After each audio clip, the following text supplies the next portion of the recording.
TVL continue? À vous de décider. La nomenclatura vacille, les fromages de la République s'étalent partout au grand jour, et quand le pouvoir doute, il se raidit. Quand il ne parvient plus à convaincre, il menace. Quand il perd sa légitimité, il devient dangereux. Alors, l'urgence est là. Faire taire les voix libres avant 2027, telle est la tentation autoritaire du pouvoir. Et TV Liberté est dans leur ligne de mire parce qu'elle refuse le discours officiel et l'uniformisation de l'information. Face au contrôle médiatique et au contrôle social, TV Liberté est un rempart, une information non conforme, l'antithèse d'une presse courroie de transmission de la propagande du système. On ne se vend pas, on ne se tait pas, mais pour tenir, nous avons besoin de vous. Pour TVL, ces prochains jours sont cruciaux. Aidez-nous.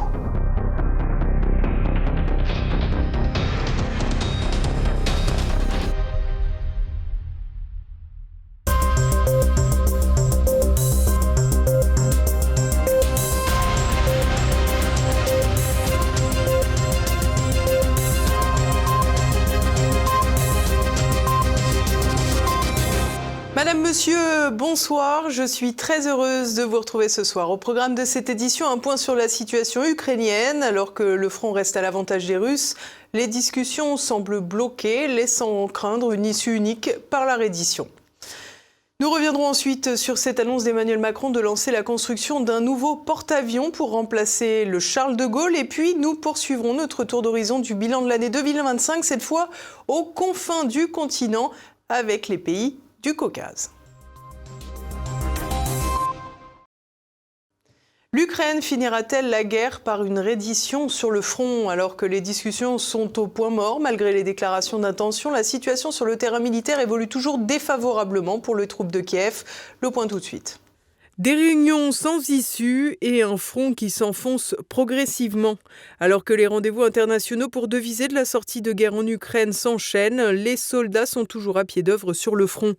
Les Ukrainiens ont su mener une contre-attaque sur Kupiansk, une opération sans doute conduite pour permettre le retour des troupes coincées de l'autre côté de la rivière Oskol.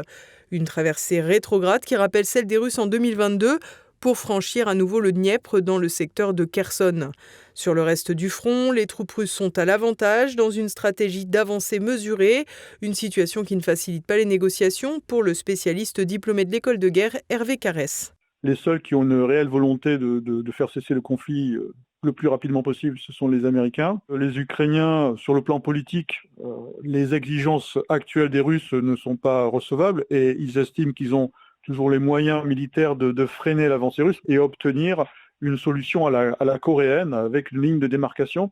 Et c'est d'ailleurs également l'objectif des Européens et c'est pour cela qu'ils appuient les Ukrainiens, notamment sur le plan financier et dans une moindre mesure sur le plan matériel. Les Russes estiment que le momentum militaire est en leur faveur. De ce fait, ils maintiennent leurs exigences. Donc c'est l'évacuation des forces ukrainiennes des oblasts qu'ils revendiquent. Et puis également la neutralisation militaire de l'Ukraine. Donc en l'état, on n'est pas arrivé au point culminant de cette guerre. La stratégie d'attrition des Russes amenuise de plus en plus le centre de gravité ukrainien, qui est celui des forces humaines mobilisées et mobilisables. Et en cela, les Européens ils n'arriveront jamais à compenser ce déficit en ressources humaines. Et à la fin, je ne connais pas bien sûr l'issue de cette guerre, mais cette guerre se terminera d'une manière ou d'une autre par épuisement des forces humaines de l'armée ukrainienne. Une issue défavorable pour l'Ukraine qui semble de plus en plus inévitable dans la mesure où les dirigeants politiques du pays refusent de négocier à partir des réalités du terrain. Au contraire, en effet, tout porte à croire que les services ukrainiens ont organisé un nouvel assassinat ciblé lundi en piégeant la voiture du lieutenant-général Sarvarov pour qu'elle explose après le démarrage, le genre d'événement qui pourrait se multiplier. Tant que la guerre durera, il y aura des actions clandestines de ce type-là.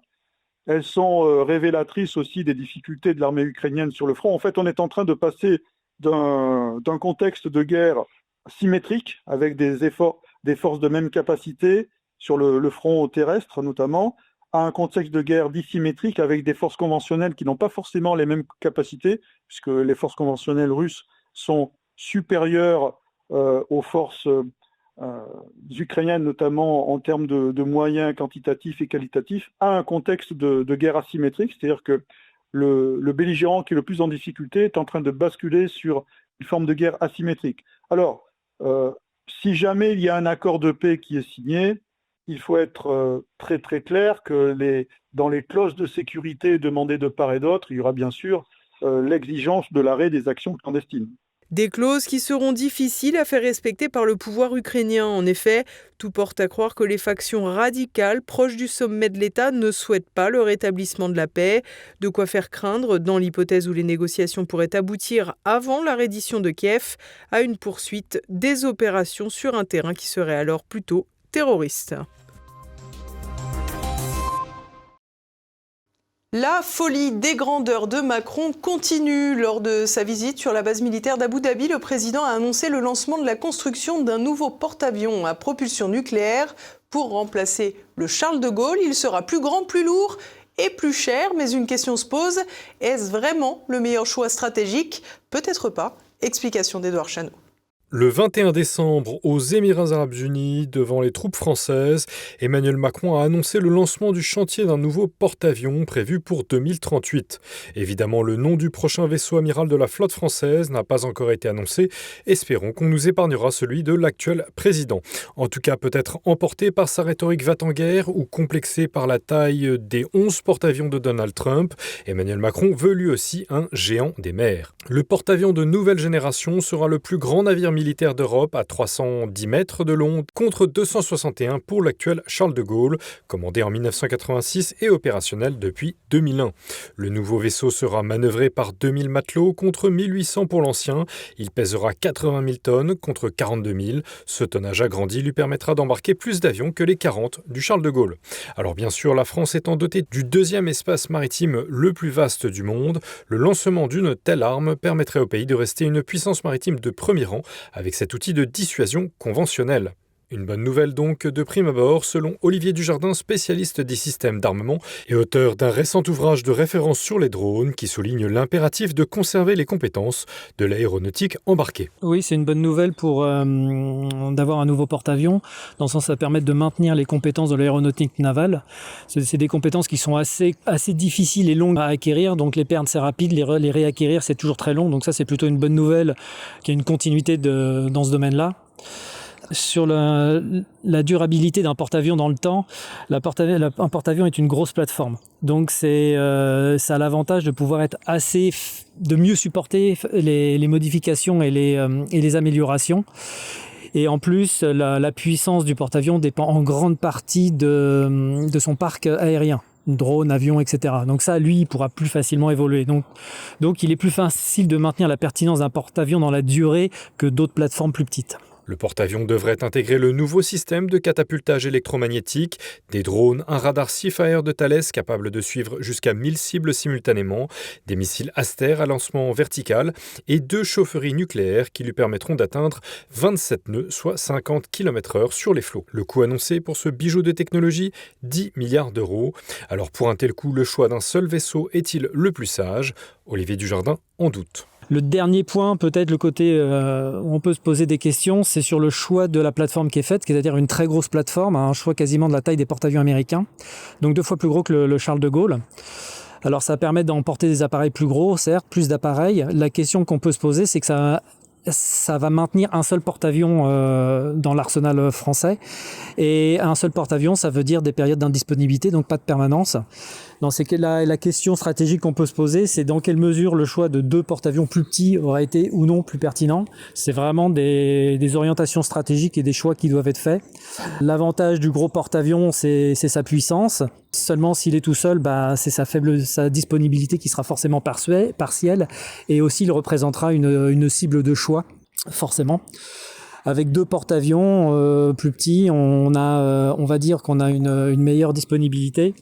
Et la perte d'un porte-avions est moins dramatique dans le sens où, étant moins cher, il est peut-être plus facilement réparable ou d'en reconstruire un potentiellement. Une construction qui est d'ailleurs une aubaine au niveau national puisque ce chantier bénéficiera à 80% à des PME impliquées dans la construction, de quoi masquer les 70 000 défaillances d'entreprises attendues en 2025. Cap sur le bilan du Caucase. La Géorgie, sur la voie de l'adhésion à l'Union européenne, s'est sensiblement éloignée de Bruxelles. Par ailleurs, l'Arménie et l'Azerbaïdjan ont entamé une amorce de dialogue de paix après plus de 3 décennies de conflit entre les 2 pays. Le tout sous l'égide, évidemment, de Donald Trump qui compte bien implanter les États-Unis dans la région. Nicolas de Lamberterie. C'est sans aucun doute la photo de l'année 2025 pour le Caucase, la poignée de main historique à Washington entre le président azerbaïdjanais Ilham Aliyev et le premier ministre arménien Nikol Pachinian. Pour rappel, les deux voisins étaient en guerre depuis la fin des années 1980, c'est-à-dire avant même la fin de l'URSS. Les découpages internes de l'Union soviétique ont conduit à des tensions séparatistes et interethniques sur le territoire du Haut-Karabakh, oblast autonome arménien faisant partie de la République socialiste soviétique d'Azerbaïdjan. Lorsque l'Azerbaïdjan est devenu un État indépendant, l'oblast autonome du Haut-Karabakh a déclaré sa sécession de l'Azerbaïdjan. Tout ceci a entraîné une guerre et des conflits interethniques féroces, aboutissant à une victoire arménienne en 1994, l'occupation d'environ 15% du territoire azerbaïdjanais et des centaines de milliers de réfugiés de part et d'autre. Pendant des décennies, l'Azerbaïdjan était le pays avec le taux de réfugiés déplacés internes le plus élevé du monde. Fort de son alliance avec la Turquie et de ses ressources énergétiques, l'Azerbaïdjan a modernisé son armée pendant près de 3 décennies afin de prendre sa revanche. Chose faite lors des 2e et 3e guerres du Karabakh en 2020 et 2023, qui ont abouti à la reprise de l'intégralité du territoire, ainsi qu'au départ des 100 000 Arméniens qui y vivaient encore. Le conflit terminé, les deux pays restent malgré tout, en théorie, en état de guerre, étant donné qu'ils n'ont toujours pas signé de traité de paix. Un certain nombre de points sont toujours en discussion, entre autres une délimitation précise des frontières entre les deux pays, étant donné que cela n'a jamais été effectué, et aussi un corridor à travers l'Arménie pour relier l'Azerbaïdjan à son exclave du Nakhchivan, lui-même frontalier de la Turquie. Ce corridor, dont l'intérêt stratégique va bien au-delà de la région, puisqu'il s'insère dans des projets de route commerciale eurasienne, a vu l'irruption des États-Unis de Donald Trump, qui vont s'occuper de la construction et de l'exploitation du corridor en question. On peut s'attendre à ce que l'agenda médiatique 2026 soit dominé par des nouvelles concernant l'Arménie, étant donné que ce sera une année électorale, qu'en juin 2026, le Premier ministre actuel, Nikol Pachinian, va essayer, ça ne sera pas facile, de sauver sa majorité. Paradoxalement, à mon avis, c'est cette échéance-là qui, en fait, influencera le moins le destin de la région, étant donné que l'Arménie se trouve dans une impasse stratégique. Finalement, que Pachinian reste au pouvoir, qu'il le perde, à mon avis, ça ne changera pas essentiellement la donne. Ce qui est de nature à changer la donne, c'est l'attitude de l'hégémon régional, c'est-à-dire de l'Azerbaïdjan. Et ce qui peut l'amener à prendre un cap ou un autre, là aussi, paradoxalement, ça n'est pas tellement l'attitude des autres acteurs, surtout des autres acteurs de la zone, mais sa vie politique interne. Parce que celle-là, en revanche, a une grande importance. Ilham Aliyev a actuellement, à mon avis, tout intérêt à préserver le calme, à faire en sorte que les accords TRIP passés sous l'égide de Trump soient respectés, mis en œuvre avec le moins d'accrocs possible. Mais, évidemment, la grande question, c'est est-ce qu'en termes de politique interne azerbaïdjanaise, est-ce qu'il va être en mesure de respecter cet agenda qui est son option la plus raisonnable en termes de politique extérieure, sachant que ça l'oblige à réinventer la politique intérieure azerbaïdjanaise, c'est-à-dire à partir du moment où il faut se réconcilier, se mettre d'accord avec les Arméniens. Par ailleurs, cette évolution dans le Caucase est régulièrement décrite comme le signe d'un recul de la Russie, qui était habituellement la puissance impériale régulant ce type de conflit dans l'espace post-soviétique. On attribue souvent le conflit en Ukraine comme l'une des causes de l'affaiblissement de la Russie dans le Caucase. Selon Modeste Schwartz, il convient de relativiser l'idée selon laquelle la Russie se serait désengagée de l'Arménie, en particulier d'un point de vue économique. Ça correspond à la fois au discours des autorités arméniennes actuelles et à celle des Occidentaux, que les Russes ont totalement évacué ou sont en train d'évacuer en tout cas l'Arménie. Bon, il se trouve que factuellement, ça n'est pas vrai. Dans le domaine économique, les intérêts russes ne se sont absolument pas retirés jusqu'à présent d'Arménie. Les infrastructures arméniennes, énergétiques, même de transport, etc., restent contrôlées par des capitaux russes, malgré toute la rhétorique des autorités arméniennes actuelles.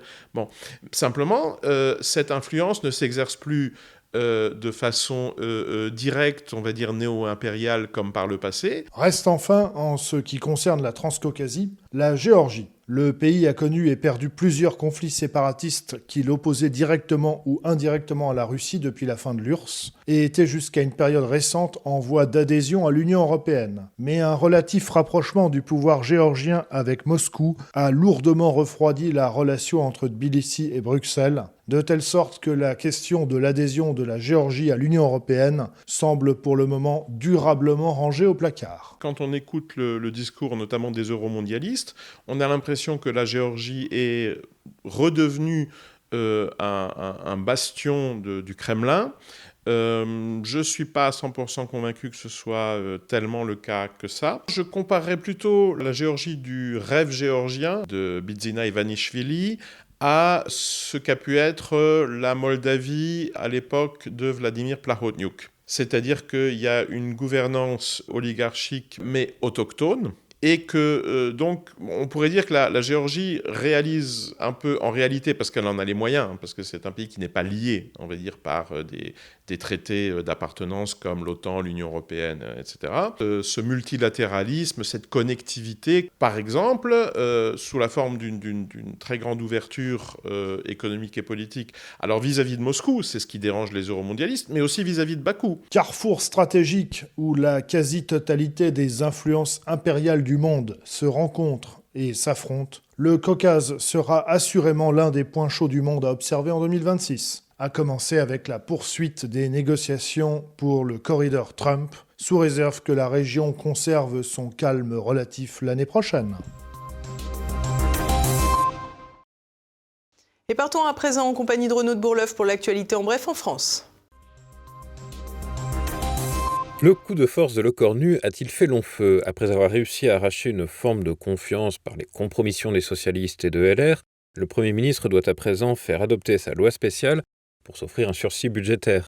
Faute de consensus vendredi en commission mixte paritaire, le gouvernement a donc planché sur un projet à minima de 16 pages afin, nous dit-on, de financer provisoirement l'État en absence de vote du budget. Cette loi spéciale doit toutefois être adoptée par les deux chambres ce mardi soir.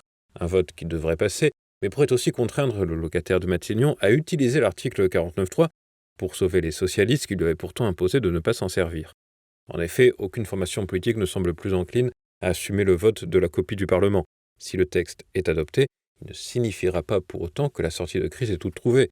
En effet, la loi spéciale offrira quelques délais supplémentaires pour trouver un compromis, impossible en janvier. Là encore, le 49.3 pourrait s'imposer et remettre les députés de la dite opposition face à leurs responsabilités et à leurs contradictions. Une reculade salutaire pour les auto-entrepreneurs. Le gouvernement a annoncé qu'il n'y aurait pas de réforme de la TVA pour les micro-entreprises en 2026. Rejetée par les deux chambres, la proposition sera donc exclue du texte final que constitue la loi spéciale. En novembre, les parlementaires avaient déjà écarté la possibilité d'abaisser le seuil d'exonération de TVA pour les micro-entreprises à 25 000 € de chiffre d'affaires annuel contre 37 500 actuels pour les services et 85 000 pour les activités commerciales. Cette disposition devait rapporter 780 millions d'euros par an, dont la moitié pour l'État. Les agriculteurs vont-ils passer Noël sur les autoroutes? Ce mardi, dans le nord et le sud-ouest de la France, les agriculteurs sont toujours sur les barrages routiers, certains se disent prêts à y passer la fête. Le message est clair, ne rien lâcher tant que le gouvernement ne change pas le protocole concernant les cas de dermatose nodulaire contagieuse. L'abattage total de certains élevages met en danger de nombreuses exploitations, déjà inquiètes face à l'accord UE-Mercosur. Le but du blocage, c'est en soutien aussi aux éleveurs et éleveuses de France qui sont touchés par la DNC. On est contre les abattages total et plus pour la vaccination des troupeaux. On est sur un axe transfrontalier, c'est un gros point de passage des matières qui viennent des ports de Rotterdam, d'Anvers, des pays de l'Est. Et du coup, c'est aussi une action conjointe avec les collègues belges. On ne veut pas non plus débloquer rapidement parce que on n'a pas de réponse. Et si on débloque, on va encore passer pour des gens qui on nous a promis quelque chose, ils sont partis, et puis au final, on n'aura rien. Donc on va essayer de maintenir au maximum, même s'il faut passer les fêtes là. Une stratégie d'abattage qui ne semble pas très efficace. Lundi, 4 bovins ont été euthanasiés à Saint-Marçal dans les Pyrénées-Orientales, 3 jours après la détection d'un nouveau cas.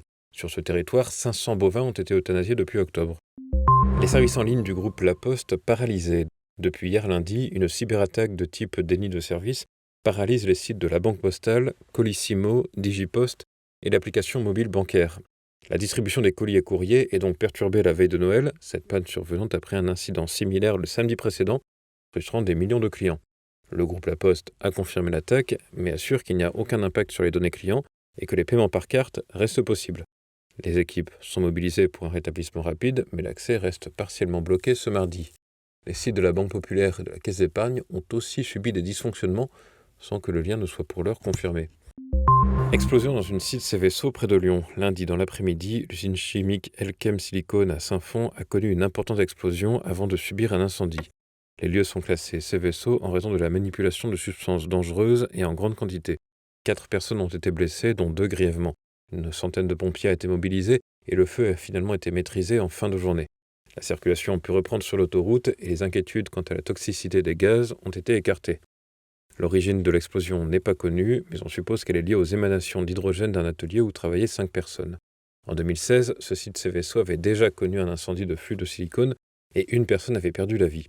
Elkem Silicone est une filiale du groupe norvégien Elkem, dont l'actionnaire majoritaire est une société d'État chinoise. Et nous continuons avec le reste de l'actualité internationale. Trump veut sa propre flotte. Depuis sa résidence de Mar-a-Lago en Floride, le président des États-Unis a annoncé lundi le lancement d'une nouvelle classe de navires de guerre baptisée, en toute modestie, la Trump Class. Cette décision, qualifiée d'extrêmement inhabituelle pour un président d'exercice, vise à moderniser la flotte américaine. Les premiers bâtiments, dont l'USS Defiant, seront équipés de lasers, d'armes hypersoniques et potentiellement nucléaires. Trump a promis qu'ils seraient les meilleurs du monde, construits aux États-Unis et inspirés des grands cuirassés de la Seconde Guerre mondiale. 2 navires seront lancés initialement, avec un objectif de 20 à 25 unités à terme, nommé la Flotte d'Or. Le président a affirmé superviser personnellement le design, critiquant l'esthétique des navires actuels. Cette annonce s'inscrit dans une politique de renforcement naval face à la concurrence chinoise dans le vaste océan Pacifique. Le Venezuela a annoncé lundi avoir reçu le plein soutien de la Russie face à l'escalade des tensions avec les États-Unis dans les Caraïbes. Dans un entretien téléphonique, le ministre vénézuélien Yan Gil a annoncé que son homologue russe Sergei Lavrov avait dénoncé les agressions américaines, qualifiées de violations flagrantes du droit international. Moscou a confirmé cette position dans un communiqué, exprimant une profonde préoccupation face au blocus naval imposé par Washington contre des pétroliers sanctionnés. La Russie accuse les États-Unis de piraterie et d'actes menaçant la navigation internationale, tout en réaffirmant sa solidarité totale avec Nicolás Maduro et le peuple vénézuélien. Rappelons que dans son nouveau document stratégique publié au début du mois, la Maison-Blanche a revendiqué vouloir appliquer la doctrine Monroe, du nom du président américain James Monroe, qui au début du XIXe siècle avait affirmé que les Amériques étaient la chasse gardée des États-Unis. Grave accident de voiture aux Pays-Bas. Lundi soir, à Nunspeet, à l'est de la Hollande, un automobiliste a foncé sur un groupe de personnes, provoquant 9 blessés, dont 3 grièvement. La collision a eu lieu lors du défilé de véhicules décorés se tenant pour Noël. La conductrice âgée de 56 ans a été placée en garde à vue. La police privilégie la thèse de l'accident. Une enquête est en cours et aucune information n'a été dévoilée quant au profil de la personne, ni une éventuelle consommation d'alcool ou de drogue. Et voilà, c'est déjà la fin de cette édition. Dès à présent, retrouvez Choc du Monde. Édouard Chano reçoit le journaliste Frédéric Saillot pour évoquer le risque de nettoyage ethnique au Kosovo. La mémoire de ce qui s'est passé, notamment sur le territoire de l'État croate allié à l'État hitlérien, a été quasiment effacée par la Yougoslavie titiste, qui prétendait donc appliquer le mot d'ordre de fraternité, unité et fraternité, et effacer de la mémoire des populations ce qu'il y avait eu de douloureux, notamment le génocide des Serbes, des Juifs et des Tziganes en Bosnie, dans les camps de Jasenovac, qu'on connaît peu d'ailleurs. J'ai eu des témoignages autour de moi à la lecture de ce livre de gens qui découvraient l'existence de ce camp de concentration, ainsi que celui de Staragravica, ou je me souviens un peu exactement du nom de ce deuxième camp qui était véritablement un camp d'extermination. Selon Costa Kristic, il y a eu plusieurs centaines de milliers de Serbes, notamment, mais aussi de Juifs et de Tziganes qui ont été exterminés dans ces camps. Demain mercredi dès 7h, découvrez un Zoom avec le témoignage choc de Claude Fuyard, ancien médecin-chef des sapeurs-pompiers de Fary. C'est à présent le moment de se quitter. Merci à tous pour votre fidélité. Rendez-vous demain pour une nouvelle page d'actualité. En attendant, portez-vous bien. Bonsoir.